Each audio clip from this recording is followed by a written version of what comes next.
Have you ever bought a truck and then the next year they add some great new feature to the radio? Well, that's what this was intended for. Just like people swap out their phone every 2 to 3 years, ZInnovations gives you the option to swap out your screen if in the future they come out with a newer model. So if you're one that has to have the latest and greatest, this makes it a lot easier. If you're new to the channel, welcome. Would love for you to join the subscriber family. And if you missed out on the AUCAR review video, I'll leave that in the description below. So let's dive into the ZInnovations screen. This was designed and tested in Australia by an actual Silverado owner. They offer 2 different screen sizes that are interchangeable.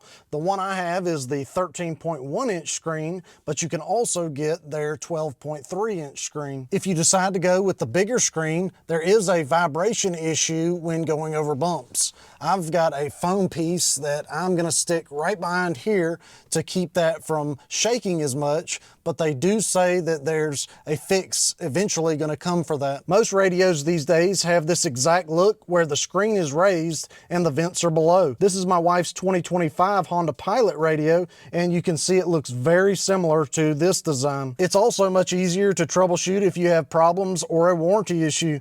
All you have to do to replace it is pop the screen out instead of tearing everything apart to get the unit out. The best thing about this system, in my opinion, is that it keeps the factory AC controls. The AUCAR controls are all digital, and I really missed having the factory knobs and heated seat controls being buttons. The scary thing about the AUCAR controls is if your screen goes out, you lose your AC controls, and that would be a bad problem. The biggest 2 things you need to be aware of with this unit are the air vents and the audio controls. By relocating the center air vents, airflow does come out, but it does not come out very well. More air is pushed to the side vents, which is a good thing on a really hot day. You will get blasted by the side vent. Now, if you're driving by yourself, you can always close the back vents to get more air up front. This does help some, but it is still lower air volume than with the factory location of the vents. In the wintertime, this is not a big deal to me because I normally have the heat on defrost, and then I switch to the auto AC controls. As far as controlling the audio, you'll notice that there is no audio knob. Your volume is controlled on the screen and on the steering wheel. I personally like having a volume control knob, but getting the factory AC control knobs back is a better trade-off for me. I really want to let you guys know that the customer service from ZInnovations was amazing. I was able to do FaceTime calls to get this set up properly. The biggest thing you need to know, though, about that is it's a 12-hour difference. So keep that in mind when you're trying to get services done. To get this installed, I had to transfer all the factory components from the AUCAR screen, the USBs, 12-volt outlet, trailer brake, the 110 inverter, and the control panel with the momentary switches. This would be the same process removing them from the factory unit, but I had to also get the factory AC controls and 2 retainer clips to add to the new system. Once those are all transferred over, the only thing left to do is relocate the factory vents. I had to install 3 screws, 2 on the sides and 1 inside the vent, and I had no trouble with anything lining up. The power and CAN bus is received directly from the HMI unit and not the AC system, so you will have to remove the glove box to be able to reach the unit. Once removed, you will route the harness from the opening of where the screen will be installed down behind the glove box. On the HMI unit, you will find a gray and black connector. Take those loose and plug them into the harness. Then you will install the harness into the HMI unit. They recommend taking the 4G antenna and installing it right above the glove box so it won't have any interference issues. This comes with the aux cable included, as it was built to use the aux cable and not the Bluetooth to have better audio video delay. This unit does come with a standalone GPS, but I recommend getting the GPS splitter to connect into the factory installed GPS. This brown connector is easy to locate under the driver's side dash. Once the splitter is installed, you just route the connection up to the screen. Now it's time to just plug all the factory plugs into the shell. You don't have to worry about getting any cables mixed up, as they all have their own slot. You will then want to put the glove box back in place. I routed all the USBs behind the glove box, but I'm probably going to move the standalone USB that allows for wired CarPlay, because the great thing with this unit is if you use wired CarPlay,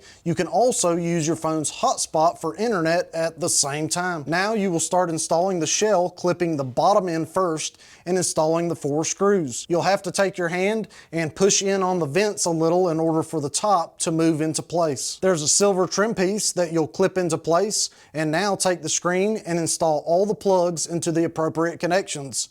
Then the screen will clip down into the shell. When the screen first boots up, it will bring you to this launcher. There's a few settings you'll need to go through to make sure everything is working properly for your factory console, but let's first show you how to navigate the system. In the top left corner, you'll see your home button. So if you're on something else like your factory screen, you'll see it go up. You just need to swipe down once and then hit the home. It brings you back to the first launcher. If you swipe down again, you'll see some options here. This is how you reboot the system. You've got some Wi-Fi options. And if we swipe down a third time, this is your brightness adjustment. You can bring it all the way down or all the way up. So the first things you'll want to change is go into this button right here, find the settings, and then we'll go to this setting. The password is 3368.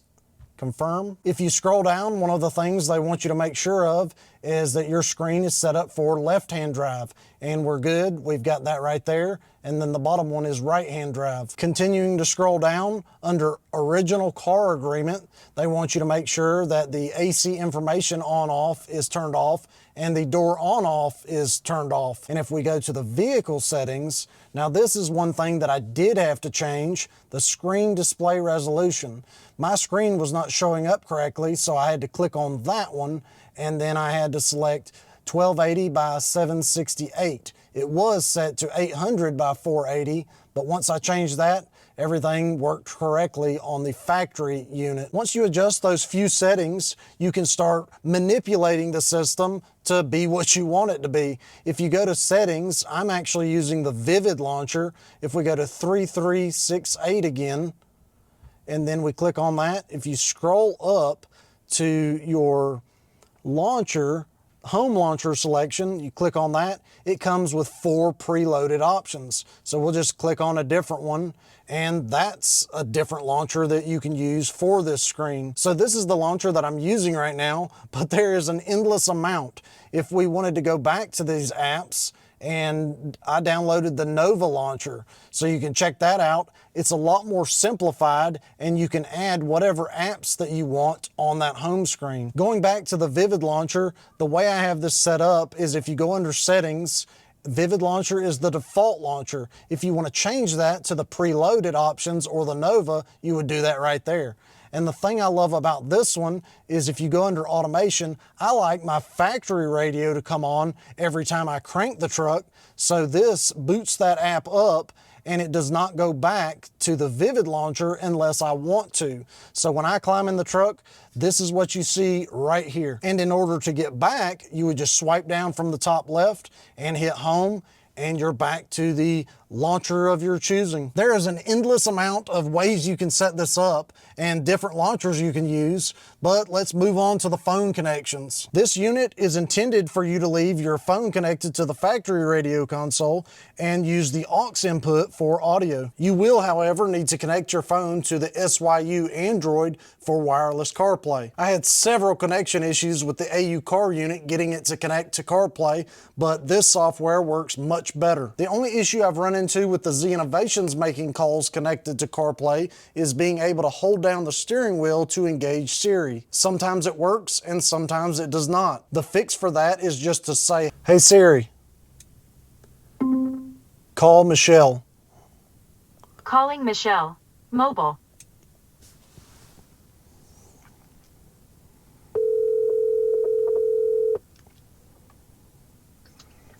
Hello.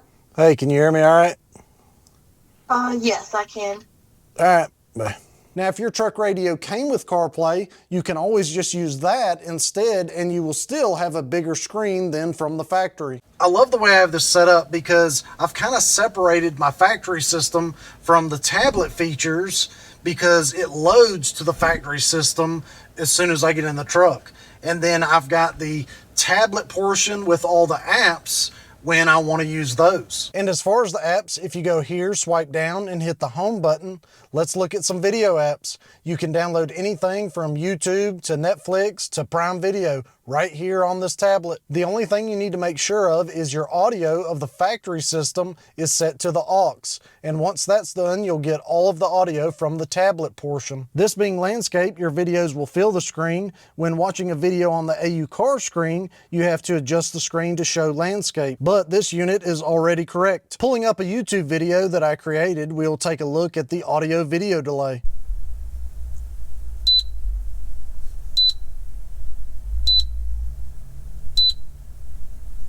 Watching that, you can see that the video is just a little ahead of the audio. It's not perfect, but it's much better than if you were to listen to it through the Bluetooth audio. Bringing up Netflix, I love that the video already fits the screen correctly and the picture quality is awesome. Getting back to the factory system, if we go to the camera, I just want to make sure that y'all see that the backup camera does work and I've had no issues with it. If we look at our hitch, it switches, this trailer option, and then back to that. Another cool thing with this system, if you want to do some split screens, you hit this from the top right.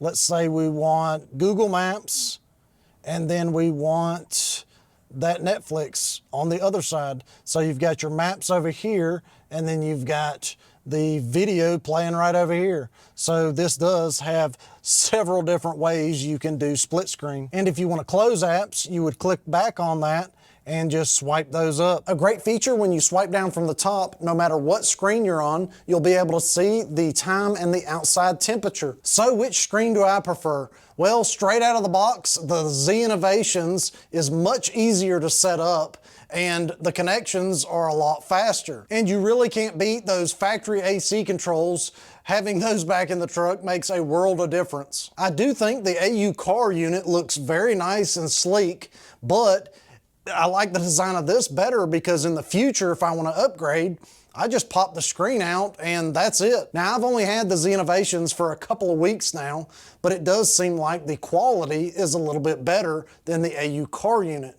Now, if you want just the biggest and flashiest screen, then the AUCAR might be right for you, and as long as you're okay with all the controls being digital. But I will say, being that these are built on Android, these will both have potential issues at some point in time. I do also think that the only way to get the full potential out of both of these screens is to pay for a 4G card, because yes, you can use the hotspot on your phone, but it's a pain to have to connect that when you can just pop a SIM card in and have internet directly on the unit. So with all that being said, the ZInnovations is the better option for me, but in the end, it all comes down to a personal preference. I hope this video helped y'all to decide what screen upgrade may be best for you. I want to thank ZInnovations for sending this out for me to test out and put it up against the AUCAR screen. Well, I appreciate y'all watching this. If you liked it, make sure you hit the thumbs up. And if you haven't subscribed already, go ahead and do so. Until next time, see y'all.